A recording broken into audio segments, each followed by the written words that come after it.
कायनात, ओ कायनात, जी मामा, आ रही हूँ। नीचे आने की कोई जरूरत नहीं है। चने की दाल पड़ी है, चुनकर भिगो दो, वही बनानी है आज। चलो, फिर दाल? आज भी आपने सूखी दाल ही खिलानी है? सूखी दाल मतलब रोटी, सलाद, रायता सब कुछ तो है। सूखी कहाँ से है? उसके अंदर गोश्त भी डाल देना, मेरे से ऐसी ही नहीं खाई जाती। अब सुनेगा ये लंबी लंबी। अपनी फरमाइशें कम किया करो, इतना खर्चा नहीं होता मेरे पास। और ज्यादा गोश्त खाने का शौक है ना तो मुझे खा जाओ। मामा बेफिक्र रहें, मैंने दाल भिगो दी है। अच्छा मामा, अब डांटे ना मत। आपको पता है कि मैं बड़ा गोश्त नहीं खाता। मजा आया? आपने छेड़ा क्यों था मामा को? खुद भी एहसास कर लिया करो कभी कि कितनी मुश्किल से खर्चे पूरे करती हूँ। लेकिन नहीं, मैडम और सर का तो मुंह ही बंद नहीं होता। मामा, अब हम गूंगे तो नहीं। अगर एक फरमाइश ही कर दी, कोई गुनाह तो नहीं किया। चुप कर जाओ, मुझे ज्यादा बातें मत सुनाओ। आपकी वजह से ना मैं भी रगड़ी जाती हूँ, हालांकि मैंने तो कुछ कहा भी नहीं।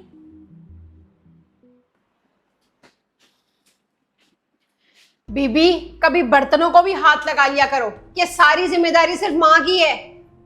मामा मैं फ्री होके कर दूंगी, आप टेंशन मत लें। मैं तो वैसे भी लड़का हूं ना, मैं कुछ नहीं कर सकता। क्यों?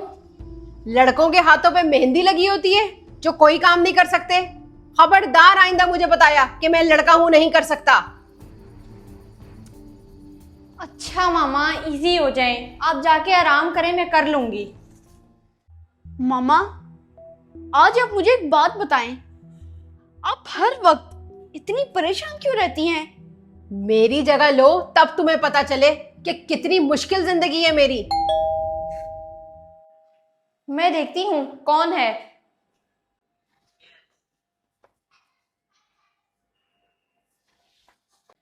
मामा, आपके रिश्तेदार आए हैं।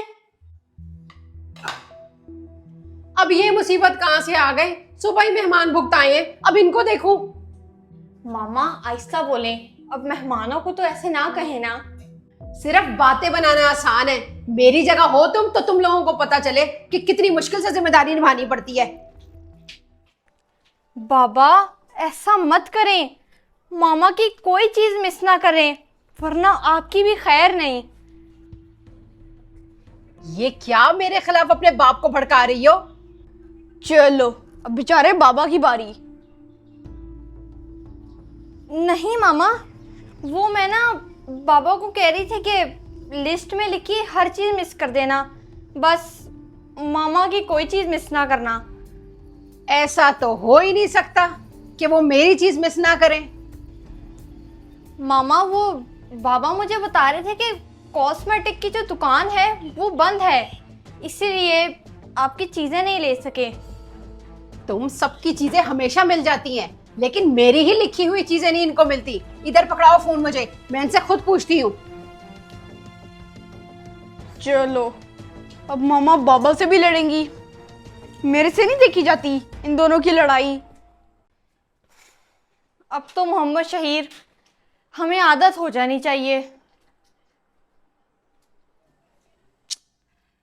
इतनी मुश्किल असाइनमेंट दे दी है टीचर ने, उनको हम पे जरा रहम नहीं आता। कायनात आपी, ऐसी कौन सी चीज है जो हमें पहले पसंद नहीं आती लेकिन बाद में अच्छी लगती है? क्यों, ऐसा क्यों पूछ रहे हो? मुझे इस टॉपिक पर ऐसे लिखना है और इसको कल हर सूरत सबमिट भी कराना है। अब मुझे समझ में नहीं आ रही कि मैं इस पर क्या लिखूं। ये क्या सूट सिया है? जो साइज दिया था वैसा क्यों नहीं सिया? अच्छा मोहम्मद शहीर, आप मामा के पास जाके कर लो, क्योंकि मेरा काम बहुत ज्यादा है। क्या? मामा से? मैं नहीं जा रहा उनके पास। मोहम्मद शहीर, क्या हो गया है आपको? मामा आपको होमवर्क करवा देंगी, कुछ नहीं कहेंगी।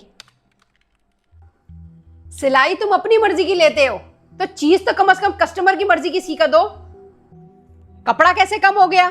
तुम कह रहे हो कपड़ा कम हो गया, सूट पूरा पूरा ब्रांड ने बनाया है, कैसे कम हो सकता है?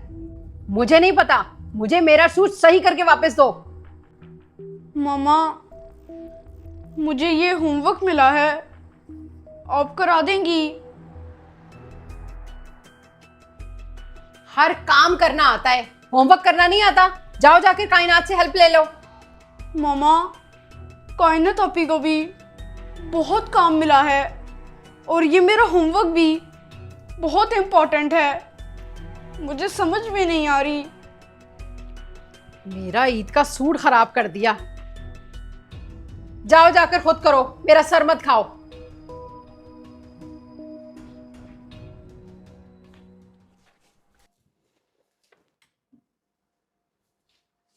लगता है मैंने मोहम्मद शहीर को कुछ ज्यादा ही डांट दिया है। कायनात, मोहम्मद शहीर कहाँ है? मामा, शायद वो नीचे सो गया है। सो गया है? मुझसे होमवर्क की हेल्प लेने आया था और मैं फोन पर टेलर से खप रही थी। जी मामा, मैंने ही उसे आपके पास भेजा था। अच्छा, मैं देखती हूँ उसे, आप अपना काम करो।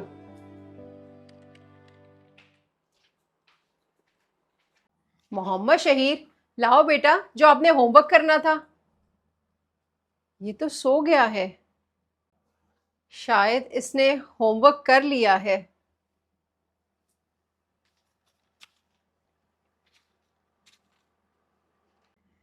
एग्जाम्स मुझे बिल्कुल अच्छे नहीं लगते, लेकिन उसके बाद छुट्टियां मिलती हैं तो अच्छे लगते हैं।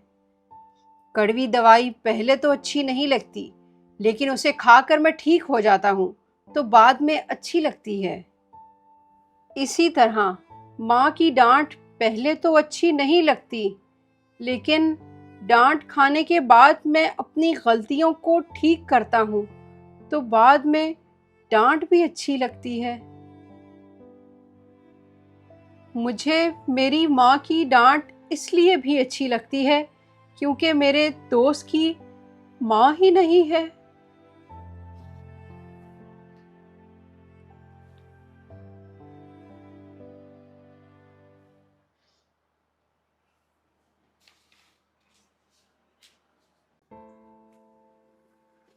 मामा, क्या हुआ? आप क्यों रो रही हैं?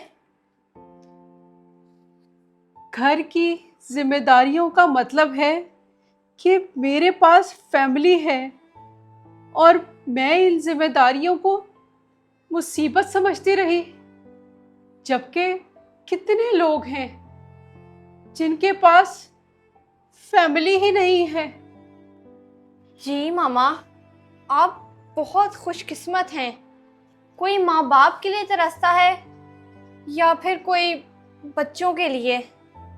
लोगों का घर आना जाना, इसका मतलब है मेरे पास पहचान है जो दुख सुख में काम आते हैं, लेकिन मैंने इस सबको तो पहचाना ही नहीं।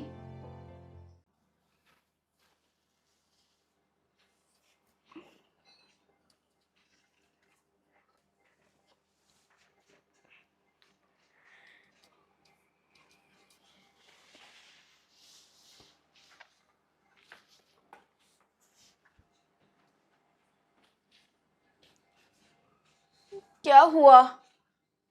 कुछ हुआ है क्या?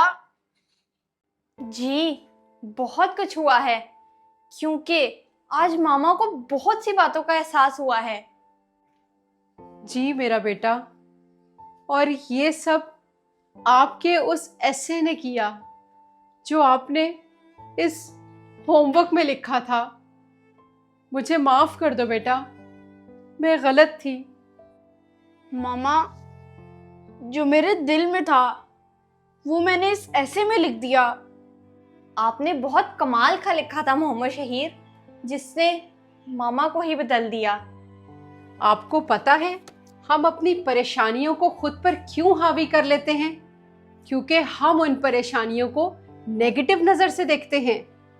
इसीलिए अगर कभी भी अपनी परेशानी या मुश्किल को डील करना है तो कभी उन्हें अपने सर पर मुसल्लत नहीं करना, बल्कि अपना सोचने का अंदाज पॉजिटिव करना है। जी मामा, फिर कोई भी मुश्किल मुश्किल नहीं लगेगी। शाबाश मेरा बेटा, ऐसा ही है।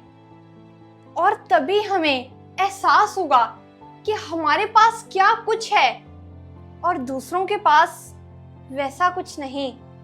जी बिल्कुल मेरा बेटा, अल्लाह का शुक्र अदा करते रहो और आगे बढ़ते रहो।